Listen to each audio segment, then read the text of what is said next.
Bienvenue sur Les Jongleuses, le podcast qui vous donne les clés pour jongler avec légèreté entre toutes les facettes de votre vie. Je m'appelle Ruth Manou et je suis coach de vie certifiée. Je suis aussi 2 fois maman, passionnée de musique et de pop culture. Et toutes les 2 semaines, je m'inspire de tout ça pour vous aider à retrouver votre voix intérieure, loin des injonctions et des chemins balisés. Pourquoi ? Pour que vous puissiez jongler avec fluidité entre toutes les facettes de votre vie. Je vous donne rendez-vous un vendredi sur 2 pour un nouvel épisode.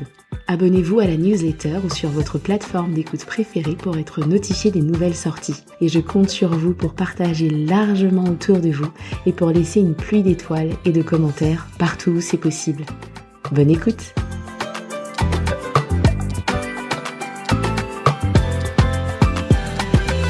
Hello tout le monde!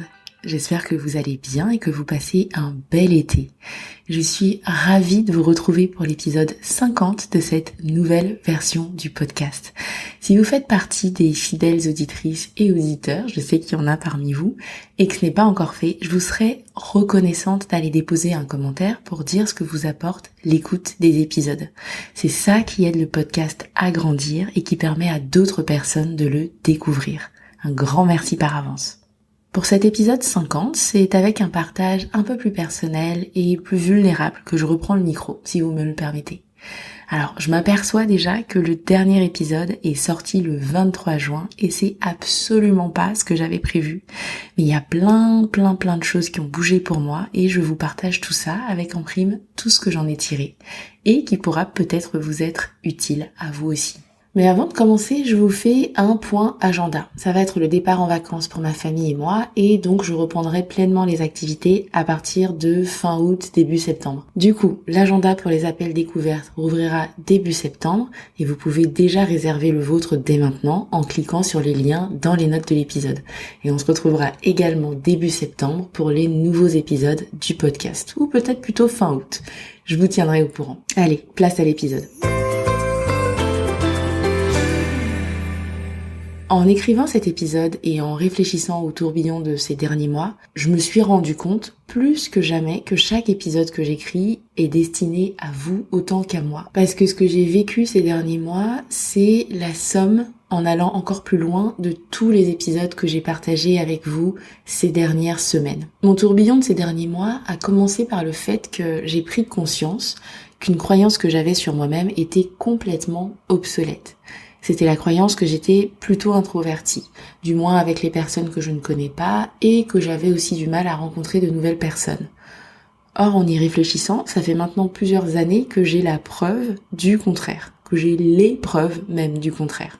Ça fait presque 2 ans que je rencontre des nouvelles personnes régulièrement dans ma pratique de coach, et que je me vois être chaleureuse, accueillante, et pas du tout introvertie avec elles.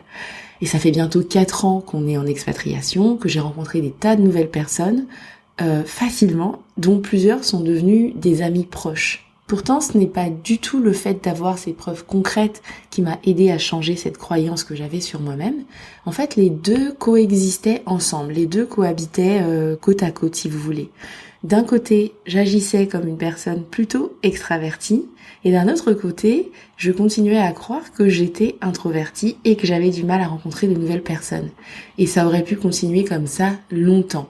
Sauf que je me suis mise au défi de modifier profondément cette croyance qui me créait un carburant émotionnel de mauvaise qualité et qui me créait une espèce de dissonance cognitive sur ma vie sociale.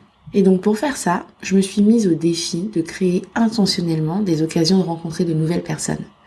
Et à partir de là, à partir du moment où j'ai pris cette décision, c'est comme si les occasions s'étaient précipitées à ma porte, sans compter celles que j'ai provoquées moi-même. J'ai dit oui à des invitations auxquelles j'aurais dit non si je ne m'étais pas mise au défi de changer cette croyance sur moi-même. J'ai accepté une invitation à un bal où je suis allée avec mon mari, auquel j'aurais dit non. Et d'ailleurs, j'avais plein de bonnes raisons pour dire non. On ne connaissait que le couple qui nous avait invités, on allait se retrouver à une table avec une dizaine de personnes qu'on ne connaissait pas, j'allais probablement me retrouver à être une des personnes noires à la soirée, et je ne m'étais pas trompée. Et au final, je me suis éclatée comme mais vraiment éclaté comme je ne m'étais pas amusée depuis longtemps. J'ai aussi accepté de participer à un événement de lancement pour Erin Zurkin, qui est une autrice qui sortait son premier livre, qui s'appelle Plus Size in Paris, qui est génial d'ailleurs. Si vous lisez l'anglais, procurez-vous ce livre et lisez-le. Voilà pour la parenthèse. Et j'ai accepté d'être la partenaire de discussion de l'autrice à son événement, donc de lancement de son nouveau livre. Et là aussi, j'avais toutes les raisons de dire non. J'avais un peu plus d'une semaine pour lire le livre, ce qui n'était pas énorme. J'allais me retrouver à animer une discussion en public. Ça faisait longtemps que j'avais pas fait ça, depuis mes années en entreprise en fait. Et puis il y avait toute la partie networking avant ou après.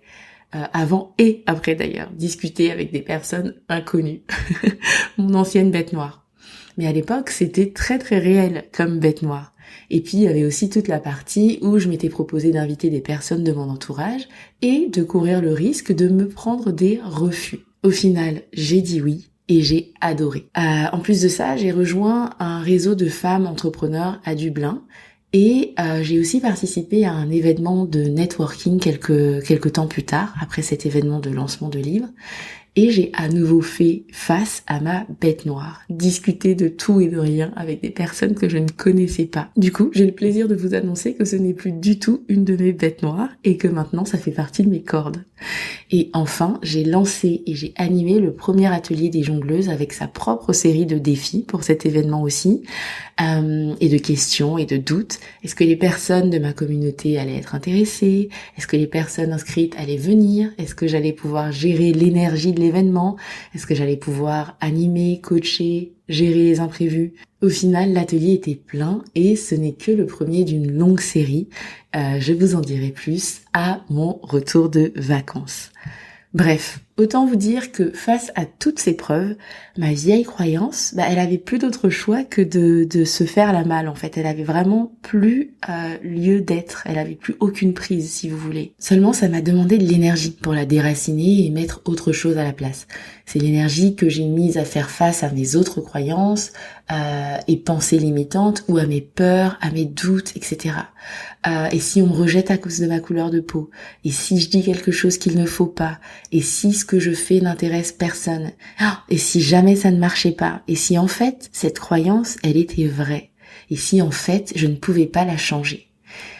Tout ça, faire face à tout ça, ça demande de l'énergie. Parce qu'en fait, faire face à tout ça, se mettre volontairement face à ses peurs et à ses doutes, ça provoque des réactions de stress. Et les réactions de stress, aussi petites soient-elles, elles sont fatigantes. Physiquement, physiologiquement, elles sont fatigantes. En parallèle de tout ça, on a eu un agenda social assez rempli en famille aussi. On a reçu pas mal, on a été invité pas mal et c'était génial et ça m'a donné envie de le faire encore plus. Sauf que pour faire tout ça de façon fluide et sereine, je me suis aperçue qu'il était nécessaire d'investir du temps pour faire de notre maison un endroit vraiment organisé pour qu'on puisse faire toutes ces choses en famille d'une part et que moi je puisse me développer d'un point de vue personnel mais aussi professionnel. Sinon, ce qui se passait, c'est que pendant que je faisais toutes ces choses nouvelles, pendant que je me challengeais comme ça, pendant que on faisait toutes ces choses qui nous sortaient de notre routine, la vie de la maison se désorganisait et le bazar s'invitait et restait plus facilement. Du coup, en sortant de cette période de tourbillon un peu social, j'ai mis du temps et de l'énergie à désencombrer, à réorganiser, à créer des systèmes partout. Et pas juste dans ma maison, mais aussi dans ma pratique de coach, dans mon ordinateur, dans ma boîte mail, dans tous les systèmes que j'ai en place. Bref, j'ai investi dans mon environnement et dans ma matérialité. Et là aussi, même si ça valait 1000 fois le coup, ça a été inconfortable et ça m'a pris du temps et de l'énergie. Soit dit en passant, ça aussi, ça fera l'objet d'un épisode dédié parce que je suis sûre que je ne suis pas la seule à avoir vécu ce que j'ai vécu pendant tout ce process. Du coup, pendant que je faisais tout ça à corps perdu, je ne produisais pas de podcast et je ne communiquais plus non plus sur les réseaux sociaux. Dans les premiers temps, c'était très conscient, c'était pleinement choisi. Mais plus le temps passait, plus mon cerveau en faisait un problème avec des pensées du genre t'es parti beaucoup trop longtemps, là c'est beaucoup trop long, voilà, maintenant tu vas ramer pour revenir. Et voilà, tu retombes dans tes anciens travers avec les réseaux sociaux et la communication. C'était la joie. Bref, si vous suivez le podcast depuis le début, vous avez déjà entendu ce genre de pensée. À la différence près que maintenant, je les reconnais beaucoup plus vite et je ne leur permets absolument pas de prendre racine. N'empêche que ces pensées, elles se sont aussi accompagnées de leur lot d'inconfort émotionnel, mais pas sans croissance personnelle. Donc pour moi, ça va dans la bonne direction et c'est toujours bon à prendre. Voilà donc pour le partage personnel de ce qui s'est passé de mon côté pendant ces semaines sans podcast. J'avais envie de partager tout ça avec vous, pas du tout pour justifier mon absence, mais plus parce que c'est un process qui vaut la peine d'être décortiqué comme application concrète de tout ce que je vous partage ici. Et puis aussi, c'est aussi très égoïstement une façon pour moi de garder une trace de ce tourbillon que j'ai vécu pendant ces derniers mois. J'en ai tiré des enseignements que je garde précieusement parce qu'ils ont profondément changé ma vision des choses. Et je les partage avec vous parce que je sais qu'ils peuvent être utiles à d'autres. On va partir sur 5 enseignements pour célébrer cet épisode 50. Le premier enseignement, c'est qu'il suffit de changer une seule croyance pour tout changer. Ou peut-être pas tout, mais pour changer beaucoup de choses. Pour moi, c'est ça qui a entraîné tous ces changements et toutes ces transformations dans ma vie sociale, professionnelle, familiale, personnelle, matérielle. Je vous renvoie à l'épisode 43 pour identifier les croyances qui vous limitent si vous n'en avez pas directement conscience comme c'était le cas pour moi par exemple. Deuxième enseignement, une croyance ne se change pas toujours en vase clos. Une croyance, c'est certes ce que vous pensez de façon répétée, mais c'est aussi ce que vous faites. Et en fait, c'est les allers-retours entre les pensées et les actions qui finissent par produire un changement dans la personne que vous êtes. Troisième enseignement, peu importe que vous commenciez par votre monde intérieur ou votre réalité extérieure, vous avez le pouvoir de changer les choses si elles ne vous vont pas. Pour moi, je suis partie d'une croyance limitante que j'avais directement identifiée, donc plutôt de mon monde intérieur. Et ça s'est traduit par une série d'actions. Mais j'aurais aussi pu partir du résultat que je cherchais à atteindre. Par exemple, j'aurais pu me dire j'ai envie de me créer une vie sociale encore plus riche, ou je veux créer des occasions de rencontrer de nouvelles personnes. Donc je serais partie dans ce cas-là de ma réalité extérieure qui m'aurait guidée vers mon monde intérieur en m'aidant à me rendre compte des blocages que j'avais. Le tout, peu importe par où vous commencez, c'est de le faire en pleine conscience et d'identifier ce qui se joue à l'intérieur, tout comme le lien entre dedans et dehors. Et c'est exactement ce qu'on fait dans une session de coaching et dans un accompagnement de coaching. Quatrième enseignement, votre état des lieux n'a pas à être catastrophique, entre guillemets, pour que vous ayez envie de changer les choses. C'est vrai que souvent, on va entreprendre des choses quand on est profondément insatisfaite ou quand ça ne va vraiment plus. Quand on est profondément insatisfaite ou quand ça ne va vraiment plus. Mais en fait, vous n'avez pas besoin d'attendre d'en arriver là. Personnellement, ma vie sociale était déjà très chouette. Ma maison était rangée et propre la plupart du temps. Simplement, pour ce que j'ai envie de construire pour la suite, il était temps pour moi d'aller un cran plus loin. Donc le changement quand les choses ne vont pas, bien sûr, c'est une évidence, mais vous avez le droit de vouloir plus ou mieux, même si tout va déjà bien sur le papier. Cinquième enseignement, l'inconfort émotionnel fait partie du voyage. Que vous travaillez activement à créer la vie dont vous avez envie, ou que vous choisissiez d'ignorer le problème, que vous procrastiniez, que vous n'ayez pas conscience de ce qui cause cet inconfort émotionnel. Il sera toujours présent, il fait juste partie du voyage. Donc, quitte à ressentir de l'inconfort émotionnel, autant le choisir et autant y faire face. En tout cas, c'est ma philosophie de vie. J'espère que cet épisode vous aura été utile. Il était beaucoup plus personnel que d'habitude, mais j'espère que ça aura résonné aussi chez vous. Je vous souhaite un joli mois d'août, que vous soyez en vacances ou au travail. On se donne rendez-vous fin août, début septembre, pour la suite de notre aventure partagée. Et d'ici là, prenez soin de vous.